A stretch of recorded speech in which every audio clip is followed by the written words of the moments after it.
ইছামতি নদীর তীরে গড়ে ওঠা ছোট্ট একটা বাজার মানিকনগর বাজার। এখানে ভোরবেলায় প্রচুর পরিমাণে মাছ উঠে, তো দামটা একটু বেশি, কারণ নদীর টাটকা মাছ পাওয়া যায়।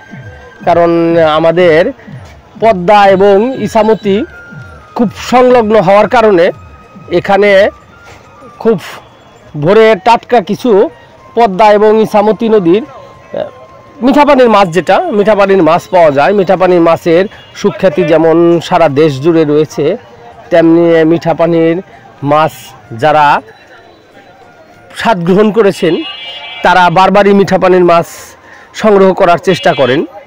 আর মিঠা পানির মাছগুলো মানে একটু দাম বেশি সমুদ্রের মাছের তুলনায়।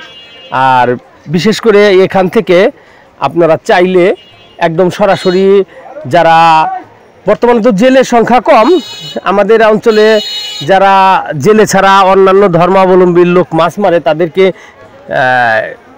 নিকেরি বা এরকম একটা কিছু বিভিন্ন শব্দ ইউজ করা হয়, তো সেরকমই দেখাচ্ছি। এখন আর জেলেদের মাছ মারার প্রবণতা তেমন মানে নেই, কারণ জেলেরা অন্যান্য পেশার সাথে জড়িয়ে পড়েছে। আর মাছ বিক্রেতার সংখ্যাও অন্যান্য যারা আছে তারা বিক্রি করছে। এখন তো আসলে বিষয়টা হচ্ছে পেশা যার যেটা মানে সুইটেবল সে সেটাই গ্রহণ করছে, সেটা ব্যবসাটা বড় বিষয় না। বিষয়টা হচ্ছে এখানে আসলে একদম টাটকা পদ্মার মাছ এবং ইছামতি নদীর মিঠা মাছ পাবেন। আমি আবারও বলছি, অন্যান্য বাজারের তুলনায় বাজারে মাছের দামটা যদিও একটু বেশি, কিন্তু একদম টাটকা মাছটা পাবেন এটা নিশ্চিত। তো পুরো মাছের বাজারের ভিডিওটা আমি আপনাদের আস্তে আস্তে ঘুরিয়ে দেখাবো।